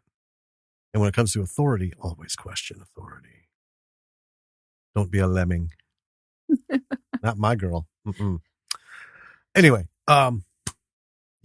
this, I don't know the words. Sometimes this is one of those films that it's been so long out there in the ether. It won a festival, but why didn't it get escalated? Why didn't this end up in our circle? I mean, this thing was brilliant. Yeah, it was really good. So, even though you know it, folks, watch it. Watch this unfold and see how it's done. Yeah. And bear in mind, about $5,000. That's, you know, a little bit more money than in 2005 than it is today. But it's not like we're talking, you know, $5,000 in 1740. You know, what's that, you know, it's worth today. There's a little more purchase, but that's still super cheap budget. Yeah. And the fact that they got this done. Let's talk about quality. Okay. I was going to say, what's your lesson you want to pull? Well, I've got several. Yeah. The story, you don't need money and big list actors and all that bullshit to come up with a well-crafted tapestry story. Right. An end reveal that fills all the pieces in, right? It's like writing a good television series. The season finale shouldn't be just some random shit and explosions, Michael Bay style. It should fill in all of the blanks. You should have partial threads and detours and stuff. And that last hour or 40 minutes or whatever the fuck, you know, that show length is, should be just pulling all this shit tight together into that big yarn ball. And you should be just like, oh yeah, oh yeah, oh yeah, oh yeah. They don't have to all be surprises. It just has to make sense. Yeah. Right. That's what this does. Now, my other thing is the quality. For 2005, for $5,000, you know, which, you know, has to go to a lot of things, right? I thought this was really good quality. Now, we can't speak to the sound before the remastering. Right. Because we have, you know, right. He remastered this in 5.1 Dolby.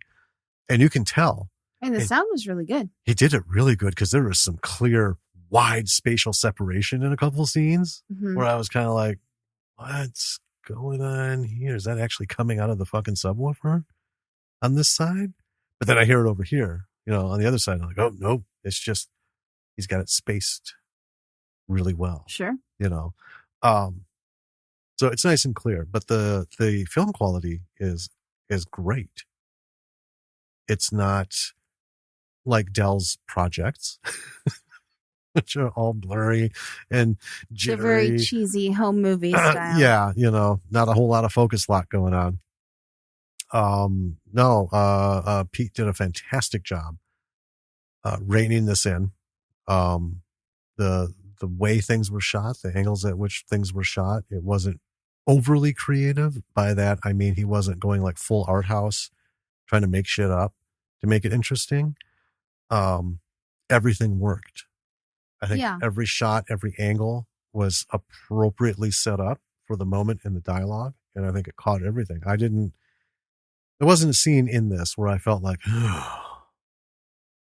know. Well, I actually want to bring up, a little bit about that direction as a lesson. Sure. Which is, so Peter Marcy, there are several moments in this movie where, like, I'm genuinely shocked. Right? It's not, I wouldn't call them jump scares because they're not. Right. They're like shock moments. Yeah. Like, oh God. Yep. And those aren't easy to pull off. You know, especially in something that's not a horror movie. Right. Right? Yeah. This is like a thriller kind of thing. Yeah. You know, suspense. Well, I think more of a thriller. Suspense. Well, thriller suspense. It's tough to categorize, really. Yeah. But it's not a straight out horror film, though. No, it is not. Right. It I doesn't would not lend call itself it a horror. to, not even like a suspense horror. Right. But when the bandage guy just fucking clocks Brant, like he comes out of nowhere. God damn, right? The way that was set up and then, revealed. Yeah. Was just completely shocking. Out of the blue. Did not see that coming. Nope. You know. Not at all. Which is why I laughed. Oh my God. That unpredictability that comes out, like a little bit in the writing, but especially in the direction and the way that it was filmed. And the editing. Let's not forget the Marcy boys. They, same with Attack of the Taddy Bogle, They do it all in house. Yep. Do it all in house. Attack of the Taddy Bogle. We thought, man, that was like a brilliant shot. Did you set that up or did you catch it by accident with that deer by the tent when all this weird shit's going on? He's like, nope, that's a digital deer. We're like, fuck. He's like, yeah, I felt like it needed something, so I figured out how to do that and did it. I'm like, God damn. Yeah. Well, that was good because blew right by us. Looked as real as anything else. And it was a very poignant shot. Those moments, I think, come with well, let's talk about Attack of the Taddy Bogle and their jump scares. That's a horror movie, and it had some jump scares. Yeah. But it wasn't the setup for a jump scare. It's like something would be going on, and then in comes Taddy Bogle and just starts fucking shit up. I mean, that's the thing. If you want to startle or jump scare, like, just fucking forget the tropes. Right. There was no fake setup because, folks, those of you who listen to the episode, don't bother with the setup. Yeah. Those of you who haven't, go back, because that's one thing that made this thing work. When that shit starts to kick off, it is nonstop. There are no suspenseful moments, no meaningful dialogues, and Jesus Christ, no conversation about fucking relationships. Oh yeah, it's just a good old-fashioned slasher. Like, the writing is good and there are conversations and stuff. Yeah, but they don't like take those formulaic pauses. It's not like All Through the House. Yeah, you know, the Santa slasher that spent 90% of its film on terrible story. Yeah. The quality of the film, the editing is good. I did not feel like we missed things, because unfortunately on super low budget indie films, we see that sometimes where there's edits and they don't know how to make clean edits. And so we have like little nuggets of the story popping up here and there that were edited out. And it's just like, why did that? What was that even? Right. You know? So, but it's nice and clean. And it's what gives us those surprises and makes it like that. Yeah. You know, that, yeah, when he fucking hit Brandt, Jesus Christ. I'm like, this is not how this movie feels. Right? This isn't the road we've been traveling. And I love that. That's what makes a good movie. Right? You're on the ride, you're on the roller coaster, and you know the ride. You know what's the ups and downs and the turns and the loops and shit. And the next fucking thing you know, you're veering off. You're like, what the hell? Well, yeah, like also the moment in front of the church. You know, you want to go inside? Bam! Right? And that's what makes them invigorating. So those invigorating moments, not like, oh God, what the hell? Because we've seen those too.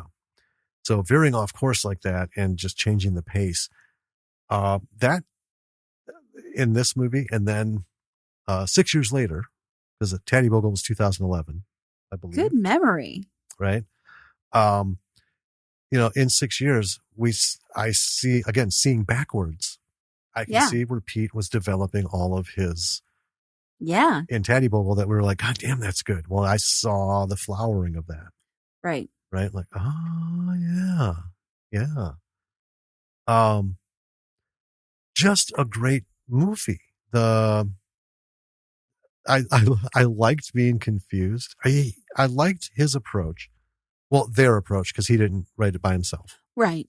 Right. I like the approach of having us wonder, like Brandt, what the fuck is up with this guy? Right. Right? Is he a dick? Is he just emotionally, shallow? What's, oh, well, now I get it. Is he being paranoid? Right? Right. Is Rachel cheating on him, or is she just, like exhausted with his antics? And that was the thing. So what do we know about Brandt up until that point, right? Well, something he drank, passed out, or maybe the alien thing dropped him in the river, because we don't know what he was staring at. Something happened and he ended up in the river. Right. Now, honestly, I thought the three frog masked guys might be the aliens. Maybe? And responsible for some of this weird shit. But then, they pull out the knife and then the rock thud. I thought, well, that's very un-alien like. Right. I don't think extraterrestrial visitors are, going to pull a shiv and then bludgeon somebody. It seems like they'd have a little more to do about it than that. But, but I like the mystery of Brandt. Like, what is this fucking guy? And I tell you what, the payoff was magnificent. That he heard her, ran like fucking G.I. Joe, right? Yeah. Just, nope, not on my watch. set him up to me as this guy's top notch. Fuck Rachel. Yeah. The first moment in this movie, I'm like, fuck yeah, Brent. Right? You go, buddy. Yeah. Well, and then when you see his flashback as it all starts to unfold, then you realize, yeah, see, I'm glad I didn't get on Team Rachel. I knew something was up. Yeah. Yeah. Yeah. Fuck her from way back then. Right. Right. I can no longer, whatever she's got going no longer holds purchase in my heart. Yeah. I'm all for Brand. Dump that bitch. Right? Fuck Rachel. You ran into the woods with a fucking axe, saved a woman from being raped and killed. And, right. And took on 3 guys. Right. And then got mind fucked by a UFO. Yeah. Survived a river float in your pumpkin suit. No wonder you don't remember shit. And dude, I'm with you. I forgive you for being a dick. Right? Yeah. I'm thinking, what's going on in Rachel's life? Oh, well, she sucked a dick on Halloween and she's just been a horrible bitch ever since. So, fuck you, Rachel. Yeah. You have nothing to excuse you, right? Catwoman, what's her fucking deal? Well, we saw her get attacked and bludgeoned. We don't know what happened. We see the aftermath. She can't put anything together because it's like, this never happened. Right. And then boom, finally, the big reveal, Mm-hmm. And then Del, same thing, What's up with Del, man? What's his thing? Well, boom, we found out. And it was just great. Yeah. It's great. And we also found out what was up with the bald guy. Like, Yeah. And I think that was one of my favorite parts. I love the fact that he was brought back to life and he was the weird clairvoyant. Yeah. And he was amending. Yeah. He was repairing the situation. It's making amends. Yes. Yeah. I don't know. I just thought that was like top notch. It was an excellent piece to throw in all this. I think it would have been good without it. Yeah. I think the tying together of stuff was so satisfying. It could have been almost any combination of other shit. And I think it would have sold just as well. But yeah, bald guy, man.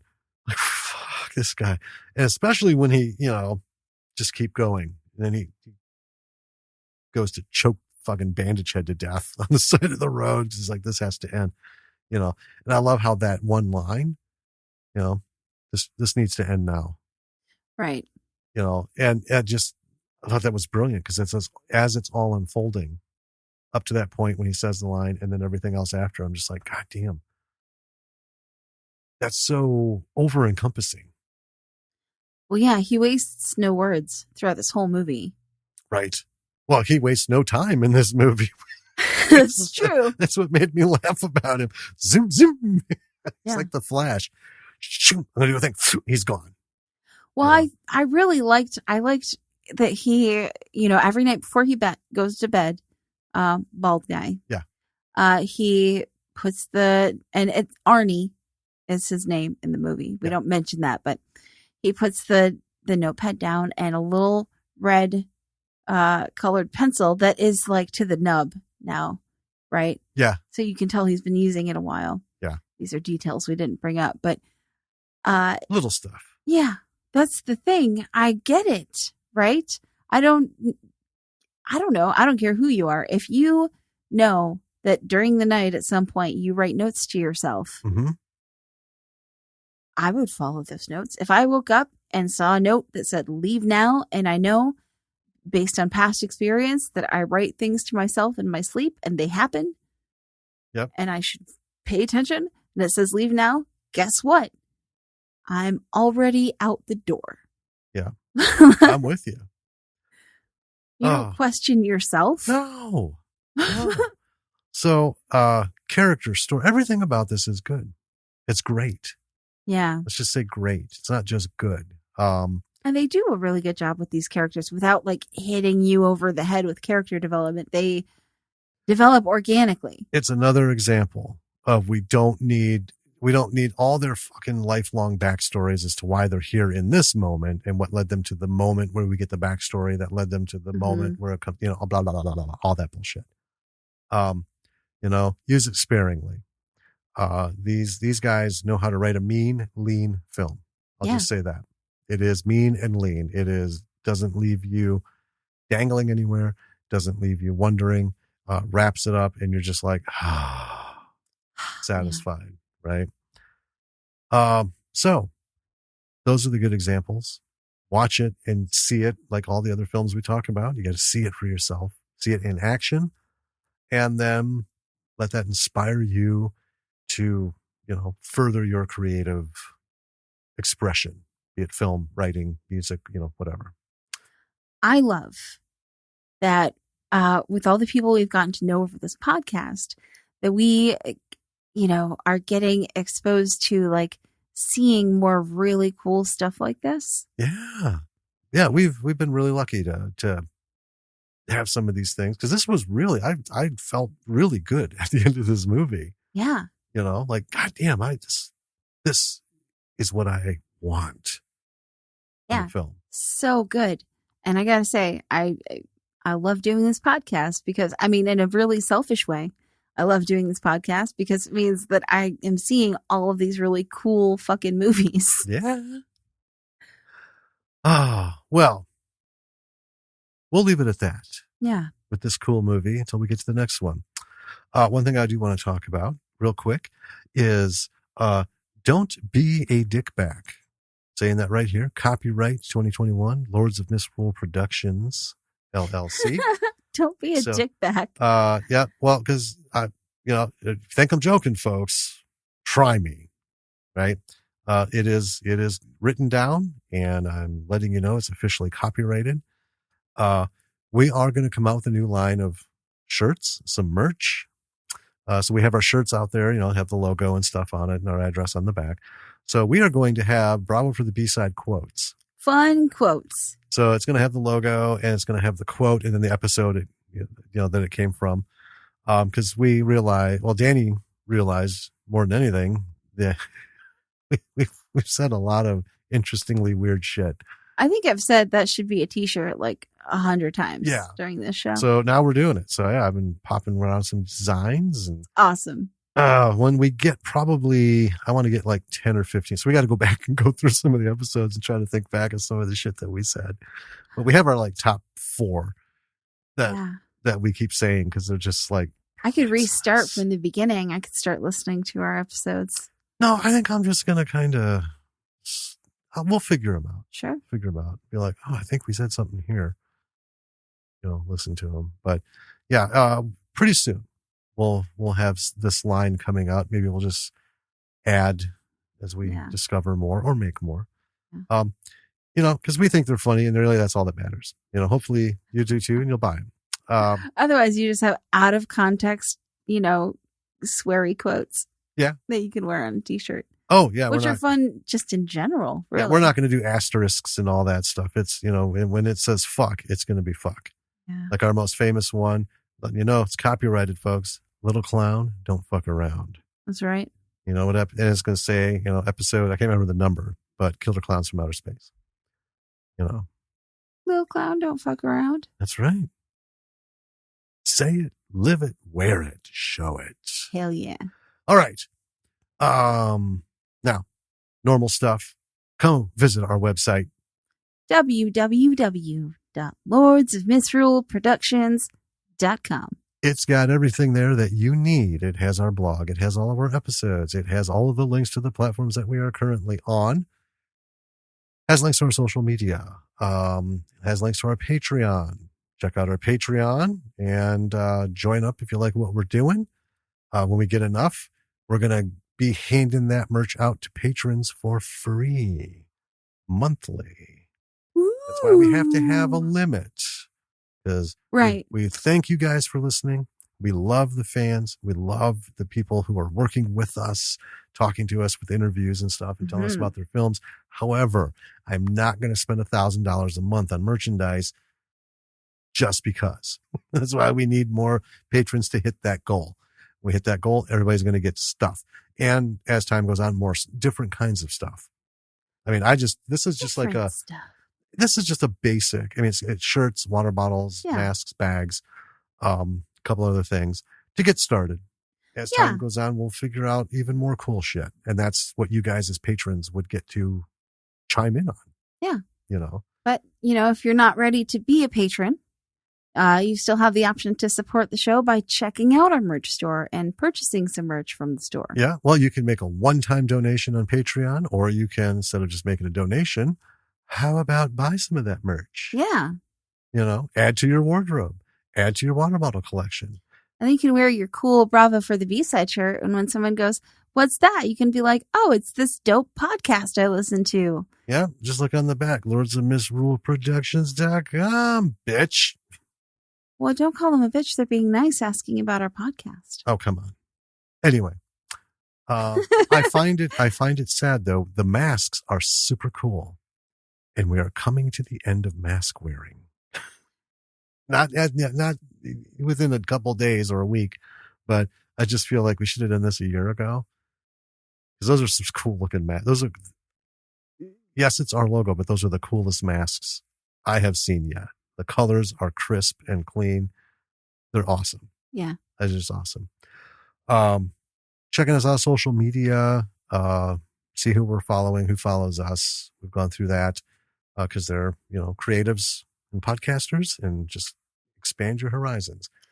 And then on whatever podcast platform you're listening to us on, if you can, give us a rating and review. Yeah. Ratings are super important. Reviews are helpful because we would like to know what you're thinking. Better yet, once you do that, you could also send us an email, which is also on our website. You can send one related to the podcast or one to general info. Let us know what you think. Any thoughts, ideas, all for it. Also, you can reach out to us via email. Let us know if you've got a project, something you're working on or have done, and would like us to see it. Possibly put it on the show, and possibly talk to you about it. Whatever role you had. We like doing that a lot. Oh God, yeah. Because we've talked to people who haven't even made films. We've talked to so many people that I can't list them all off the top of my head. I tried tweeting it, and it just came out a fucking mess because there's so many. I had to try to break it up into different tweet and then a reply, and it just lost all cohesiveness. Because I've got it in a text document. Yeah. Because I just thought of one that I was like, oh, yeah, that's one we didn't mention when we were talking at the family reunion today. Oh, yeah. Yeah. So many. I know. Really cool. Yeah. And we want to add you to that list because you know what? Every movie has a lesson. Every creative has a lesson. Yeah. B-siders. We hope you watch this movie. Yeah. On Amazon Prime. Yeah. Seriously, please watch this movie. Let's give it some love. Yeah. Of course, and by watching it, you're supporting the Failureboys Productions. Yep. And yeah, I'm going to reach out to Pete and say, hey, man, what's happening? Let's chat. Yeah, let's get some stuff. Well, let's get some more stuff out there. Mm-hmm. That's the thing. Ever since Attack of the Teddy Bogle, I'm like, where's the next stuff? No. Because he's good. Yeah. This is also good. All right. B-siders, we will talk to you next week. Until then. This is Jim. And this is Danny. Bye.